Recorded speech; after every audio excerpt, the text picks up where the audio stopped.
জাহান্নাম সত্য, জান্নাত সত্য, কবরে আযাব সত্য, পুলসেরাত সত্য, দাঁড়িপাল্লাতে নেকি প্রতি ওজন করা হবে সেটাও সত্য, কিয়ামতের ময়দান সত্য, হাজে কাউসার হলো সত্য, আর আপনার কিনা রহমতের ছায়া সেটাও সত্য, জান্নাত সত্য, জাহান্নাম সত্য। আল্লাহ তাবারাক ওয়া তাআলা বলছেন যতগুলি জিনিস চোখে দেখা যাবে না এর উপরে তোকে 100-তে 100 ঈমান আনতে হবে।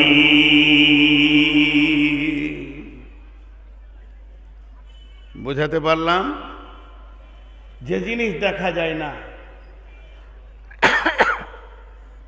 এই পৃথিবীতে আল্লাহকে দেখা সম্ভব নয়। আল্লাহ আছি? আপনারা একটু হালকা করে আওয়াজ দেন, আল্লাহ আছে না নাই? কিয়ামত আছে না নাই?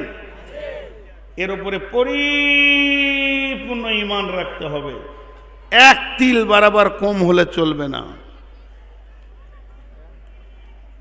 আল্লাহ নবী হযরতে হারিস রাদিয়াল্লাহু তাআলা আনহুকে বলছেন, হারিস তুমি তোমার ঈমানের খবর দাও, তোমার ঈমান কম আছে না বেশি আছে? হযরতে হারিস বলছেন, ও দয়ার নবী গো, আমি ঈমানে 100-তে 100 প্ল্যাটফর্মে দাঁড়িয়ে আছি, আমার ঈমান ন্যূন বরাবর কমেনি। আল্লাহ নবী বললেন, হারিস রে, তুমি যে ঈমানের কামেলিয়াত দাবি করছো, তুমি নিজেকে ঈমানদার বলছো, বেঈমান বলছো না। হে হারিস, তুমি একটি বার বলো তুমি কেন এত জোর দাবি করছো? হযরতে হারিস বললেন, ও দয়ার নবী গো, আমি নিজেকে ঈমানদার এই জন্য বলছি, সকাল বিকাল দুপুর সন্ধ্যা আমার অবস্থাটা কেমন কেটেছে বলে দিই। আপনি জাহান্নামের কথা বলেছেন, আপনি জান্নাতের কথা বলেছেন, আমার আল্লাহ কালাম পাকের ভিতরে জাহান্নামের কথা বলেছেন, জান্নাতেরও কথা বলেছেন, আর আপনি আপনার মুখ থেকে জান্নাত আর জাহান্নামের কথা শুনেছি। ও দয়ার নবী গো, আপনি আপনাকে যেমন জান্নাত জাহান্নামের কথা বলেছেন, ঠিক ওই রকম যেন আমি জাহান্নামকে দেখতে পেয়েছি, জান্নাতকেও যেন দুই চোখে আমি দেখতে পেয়েছি। হে আল্লাহর নবী, আপনি জাহান্নামের আঙ্গুরগুলি যেমন বলেছেন, কলা বলেছেন, খেজুর বলেছেন, আমি যেন দেখতে পেয়েছি জান্নাতকে ওই রকম সাজানো রয়েছে, জান্নাতীরা আনন্দ করছে, তাদের ভিতরে কোনো দুঃখ বেদনা নাই। ও দয়ার নবী গো, আপনি জাহান্নামকে যেমন যেমন বলেছেন, আমি যেন সকাল সন্ধ্যা জাহান্নামের আগুনগুলোকে দেখতে পেয়েছি, একে অপরে লড়াই করছে, ছিঁড়াছিঁড়ি করছে, তারা একে অপরে এমন দস্তাদস্তি করছে, আর জাহান্নামীরা আর্তনাদ করছে, চিৎকার করছে। আল্লাহর নবী, সেগুলো যেন আমি দুই চোখে দেখতে পেয়েছি। তাহলে আমি এখন থেকে এই পৃথিবীর বুকে আমি বেঁচে রয়েছি, আমার ঈমান এতটা আল্লাহ দিয়েছে যেন মনে হচ্ছে আমি চামড়ার চোখে সেগুলো দেখছি। আল্লাহর নবী বললেন, হারিস রে, তোমার দাবি সত্য এবং তুমি কামেল ঈমানদার। এরই জন্য আমার আল্লাহ বলছেন, আল্লাযীনা ইউমিনুনা বিল গায়বি, যারা দেখলো না অদৃশ্যর উপরে ঈমান আনলো, যারা জাহান্নাম দেখলো না ঈমান আনলো। এতগুলি মানুষ নামাজের কাতারে কেন দাঁড়াচ্ছে? ওই লোকটা তো জাহান্নাম বিশ্বাস করেছে বলি নামাজের কাতারে দাঁড়াচ্ছে, যাতে করে আমাকে জাহান্নাম থেকে বাঁচতে হবে। এতগুলি মহিলা কেন নামাজ পড়ছে? ওর ভিতরে বিশ্বাস আছে জান্নাত আছে বলে আমি নামাজ পড়ব, নচেত আমি কামিয়াব হব না। তার মানে আল্লাহ বলতে চাইছেন, যে দৃশ্যগুলো তুমি পৃথিবীতে যেবে বেঁচে থেকে দেখতে পাবে না, জান্নাত জাহান্নাম পুলসেরাত আখিরাত ফেরেশতা আল্লাহ, এগুলোর উপরে কামিল ঈমান আনতে হবে। তাহলে আল্লাযীনা ইউমিনুনা বিল গায়বি, আমার আল্লাহ বলছেন তোমাদের 3 নম্বর কাজ হচ্ছে গায়েবের উপরে ঈমান আনতে হবে। কি হলো?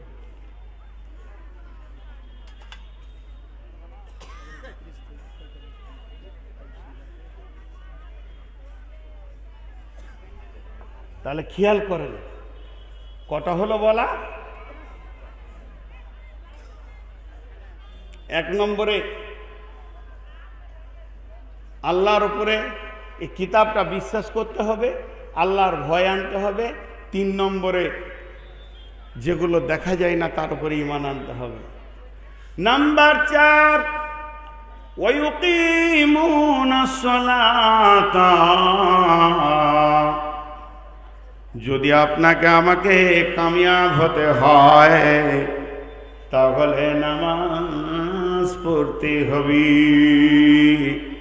বেনামাজি কামিয়াব হতে পারবে না, পারবে না, পারবে না, পারবে না, পারবে না, পারবে না। আল্লাহ তাবারক ওয়া তাআলা কামিয়াবির জন্য 8টা শর্ত করেছে, তার মধ্যে 4 নম্বরে বলছে তোমাকে নামাজের কাতারে 5 ওয়াক্ত দাঁড়াতে হবে। এরপরে 5 নম্বর, সেটাকে এখন জমার খাতায় রেখে দিলাম, বললাম না। 6 নম্বরটা বলছি, ওয়াল্লাযীনা ইউমিনুনা বিমা উনজিলা ইলাইকা। এরপরে আমার আল্লাহ বলছেন ভালো করে শোন, তোদের ওপরে যেগুলো নাজিল করা হয়েছে, এই যে আয়াতগুলো, যে কানুন তৈরি করা হয়েছে, এখানে যতগুলি আদেশ আছে আদেশগুলোকে মানতে হবে, যতগুলি নিষেধ আছে নিষেধকে মানতে হবে। আমি বললাম কোরআন সত্য, গিরিশচন্দ্র সেন বলেছে কোরআন সত্য কিন্তু মানে না। তাহলে 1ম নম্বরে কোরআনকে বিশ্বাস করা, 2য় নম্বরে যেটা বলছে এটা মানা, আমল করা। বিশ্বাস করা আমল করা দুটি আসমান জমিন পার্থক্য। অনেক নন মুসলিম আছে তারা কোরআনকে বিশ্বাস করে কিন্তু কোরআনের ওপরে আমল করে না। আল্লাহ তাবারক ওয়া তাআলা বলছেন ওয়াল্লাযীনা ইউমিনুনা বিমা উনজিলা ইলাইকা, তোদের ওপরে যেটা নাজিল করেছি এর ওপরে দৃঢ় বিশ্বাস রাখতে হবে, মানে ওটাকে আমল করতে হবে। ওমা উনজিলা মিন ক্বাবলিকা, এবং তোদের কিতাবের পূর্বে যত কিতাব ছিল সেগুলোর ওপরও বিশ্বাস রাখতে হবে। তৌরাত সত্য, জবুর সত্য, আপনার কিনা ইনজিল সত্য। আসমানি কিতাব শুধুমাত্র কোরআন তা নয়, 120 থেকে 30টা আসমানি কিতাব আছে, সবগুলির ওপরে ঈমান রাখতে হবে। কিন্তু আমলের ময়দানে যখন নামব তখন কোরআনের ওপরে আমাল করতে হবে।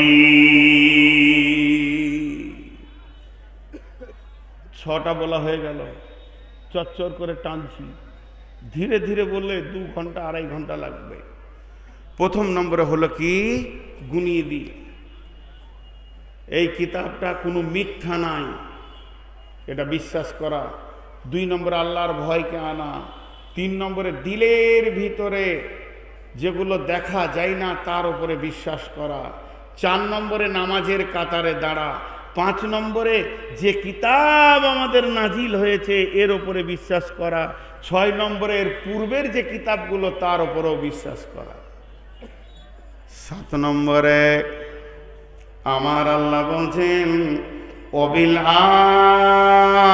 আখিরাতি হুম ইউকিনুন, একদম পরকালের ওপরে দৃঢ় বিশ্বাস রাখা। আর যেটা আমি 5 নম্বরে ছেড়ে গেছিলাম, আল্লাহ তাবারক ওয়া তাআলা বলছেন ওয়ামিম্মা রাযাকনাহুম ইউনফিকুন, যখনই তুমি মৌকা পাবে, সুযোগ পাবে, তো নিজের রুজি থেকে আল্লাহর রাস্তায় দান করা। তাহলে টোটাল 8টা হয়ে গেল। আমি আপনাদেরকে 8টা গুনিয়ে দিচ্ছি। আবার সুযোগ সব সময় আসে না। গতকালকে আমার বক্তব্যের বিষয় ছিল সময়, শুধু সময়ের উপরে 1-1.5 ঘন্টা বক্তব্য হয়েছে। আল্লাহর নবী বলেছেন পৃথিবীর বুকে এমন কিছু জিনিস দেখা যায় না যেগুলো আমরা ব্যবহার করি, এমন কিছু জিনিস আছে দেখা যায় না আমরা ব্যবহার করি। যেমন দেখা যায় না হাওয়া, কিন্তু অক্সিজেন আমরা ব্যবহার করছি। আমাদের অক্সিজেন বন্ধ হয়ে গেলে মরে যাব। তেমনি দেখা যায় না কে, দেখা যায় না সময়কে, কিন্তু প্রতি সেকেন্ডে হাতছাড়া হয়ে যেছে। আল্লাহর নবী বলেছেন সময় একটা এমন নিয়ামত যেটা হাতছাড়া হয়ে যেছে তখন তুমি বুঝবে ফারাগাকা কাবলা সুগলিকা, সময়কে নিয়ামত মনে করে নাও, যেদিন সময় তোমার হাতছাড়া হয়ে যাবে রে সেই দিন সময় কি জিনিস তোমার বুঝে আসবে। যেমন সময় চলে যাচ্ছে, এখন বাজছে আমার ঘড়িতে 11:25, 11:24 যে 1 মিনিট আগে চলে গেছে ওটাকে কেউ ফিরিয়ে এনে দিতে পারবে না। সময় এত নিয়ামত, ধীর গতিতে চলছে, কিন্তু প্রতিনিয়তে হাতছাড়া হয়ে যাচ্ছে। আগুনকে আটকে রাখার ব্যবস্থা আছে, বিদ্যুৎকে ব্যাটারিতে ভরে আটকে রাখার ব্যবস্থা আছে, আপনাকে আমাকে বেঁধে তালা মেরে দিয়ে আটকে রাখার ব্যবস্থা আছে, কিন্তু সময়কে কেউ আটকাতে পারবে না। তাই আল্লাহ বলছেন ওমা উনজিলা মিন ক্বাবলিকা ওয়া বিল আখিরাতি হুম ইউকিনুন, আখিরাতের উপরে দৃঢ় বিশ্বাস রাখো। আর তোমরা যারা গায়েবের উপরে ঈমান আনবে, আল্লাযীনা ইউমিনুনা বিল গায়বে, গায়েবের উপরে ঈমান আনবে, ওয়া ইউকিমুনাস সালাতা, সময়কে নষ্ট না করে তোমরা নামাজে দাঁড়িয়ে যাও। ওয়া মিম্মা রাযাকনাহুম ইউনফিকুন, যখনই তোমার মৌকা লেগে যাবে তুমি তোমার মালকে ঠিক কাজে লাগাও, অবহেলায় বসে থেকে নষ্ট করে দিও না। আল্লাহর রাস্তায় দান করে সময়কে কাজে লাগাও।